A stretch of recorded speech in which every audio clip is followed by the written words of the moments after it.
আমরা জানি আমাদের শিক্ষার অবস্থা খারাপ, আমরা স্কিল্ড ম্যান পাওয়ার তৈরি করতে পারছি না, কিন্তু স্কুলে ব্যাগ দিয়ে, জুতো দিয়ে, ইউনিফর্ম দিয়ে, এবং ইউনিফর্ম দাম ধরেছে কত তারা, আপনি শুনলে অবাক হবেন। এবং আমি মনে করি আমাদের দেশের মানুষের এগুলোর প্রতিবাদ না, শুধু এর বিচার চাওয়া উচিত।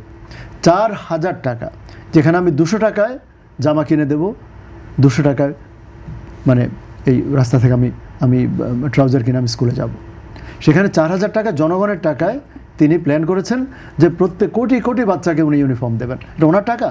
সঠিক প্যাড আর সঠিক তথ্য দিয়ে এসব সামলে নিব এক হয়ে। Monalisa sanitary napkin. টাকাটা তো আলটিমেটলি আমার আপনার থেকে নেওয়া হবে, এই সরকারি কোষাগার থেকে টাকা নিতে হবে। 4 কোটি বাংলাদেশের টোটাল স্টুডেন্ট পপুলেশন হচ্ছে ক্লাস 1 থেকে ইউনিভার্সিটি পর্যন্ত 4 কোটি। এমনি স্কুল পর্যায়ে প্রতি বছর যদি আপনি নিজে হিসাব করতে পারবেন, প্রথম বছর ডক্টর রফিক, প্রথম বছর এবার স্কুলে যায় 30 লক্ষ, তাহলে ক্লাস 1 থেকে ক্লাস 10 ইন্টারমিডিয়েট আর 12 বছর আপনি যোগ করেন, প্রায় 3.5 কোটি হয়। সেখানে হয়তো প্রথম বছর একটু বেশি, ইন্টারমিডিয়েট আস্তে আস্তে হয়তো 15 লক্ষতে নামে। এটা একটা চরম একটা দায়িত্ব জ্ঞানহীন একটা প্রপোজাল। কোথায় এসছে? বাজেটে একটা লাইনও শুনি নাই। বাজেট বক্তৃতাকে শুনেছে ইউনিফর্ম দেবে, সে এখন কোথেকে প্রস্তাব নিয়ে আসছে আমি 4,000 টাকা করে তাদেরকে ইউনিফর্ম দেবো। আর কেউ তোমার কাছে ইউনিফর্ম চেয়েছে? অনেকে এসব ইউনিফর্ম পরবেও না।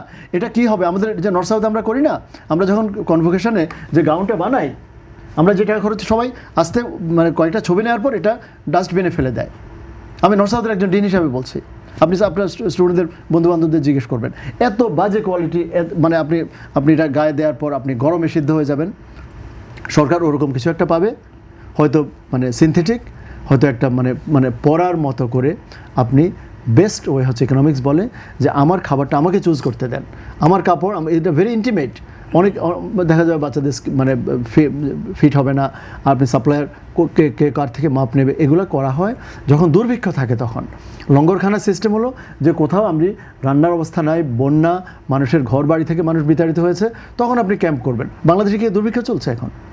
স্কুলে 4,000 টাকা করে ইউনিফর্ম দেয়া, আরও 2,000 টাকা জুতা দেয়া, এখন চটের ব্যাগ দিচ্ছেন, একটা 80 টাকার ব্যাগ পড়বে দেখবেন 400 টাকা। আমি আপনার অগ্রিম বলে রাখছি। নাস্তা কত টাকা দিচ্ছে? 30-40 টাকার নাস্তা, একটা ডিম 9 টাকা, এখন 9 থেকে 10 টাকা পাওয়া যায়, আরও কম। আর যদি আমি হোলসেলে কিনি আমি 60 টাকা পাবো। সেই ডিম আর একটা বনরুটি, একটা ব্রুজড একটা কলা, সেটা উনি 140 থেকে 170 টাকা একজন কেটারকে দিচ্ছেন। সো আমার কথা হচ্ছে সরকার টোটালি, মাঝে মাঝে মনে হয় যে গভর্নমেন্টের যারা নীতি নির্ধারক, ওনারা দে আর আউট অফ দেয়ার মাইন্ডস। ওনারা পপুলিস্ট, শুধু পত্রিকা, শুধু আমি $1 ট্রিলিয়ন ইকোনমি করব, আমি ডিজিটাল ইকোনমি করব, আমি এই যে 1400টা ইলেকট্রিক ভেহিকল, আমি ইলেকট্রিক বাস চালাবো। বাংলাদেশে কয়েক লক্ষ বাস এখন চলে, 1400 will be nothing, it's a drop in the ocean. Total বাংলাদেশে যে 56,000 বর্গমাইলের মধ্যে কয় লক্ষ যানবাহন চলছে?